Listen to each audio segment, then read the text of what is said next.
6 महिन्याला आपल्याकडे सण पण आहे उष्टावणाचा, तो जरूर करायला पाहिजे. म्हणजे दवाखान्यामध्ये, प्रत्येकाच्या दवाखान्यामध्ये 6 महिन्याच्या वरचे बाळं येतात, तर त्यांना रोज त्यांनी शिरा देऊन सांगायला पाहिजे की आजपासून त्याला तुम्ही घरचं अन्न चालू करा. शिरा द्या, उपमा द्या, इडली द्या, वरण भात द्या, मांसाहारी असाल तर अंडं द्या, मच्छी, तुम्ही जे खाता ते द्या. तिखट मसाले कमी वापरा.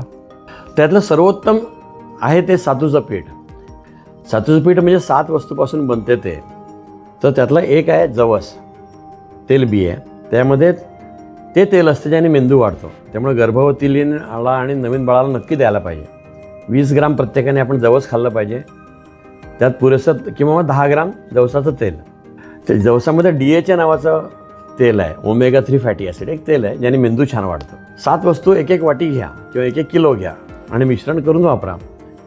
3 धान्य, गहू, ज्वारी, बाजरी, मका अशी ज्याला अंकुर येईल ती. 3 डाळी, चणे, मूग, मटकी, मसूर याच्या 3 डाळी, नाचणी धान्यामध्ये. सो ही 7 वस्तू घ्या 1-1 वाटी, त्यांना भिजवा, मग त्यांना अंकुर आणा, मग त्यांना सुकवा आणि त्यांना भाजून घ्या, म्हणजे त्यातलं पाणी निघून जाईल आणि पावडर करून ठेवा. हे नुसतं खाता येते आणि पाण्यात टाकून देता येते, दुधात टाकून देता येते, ताकात टाकून देता येते.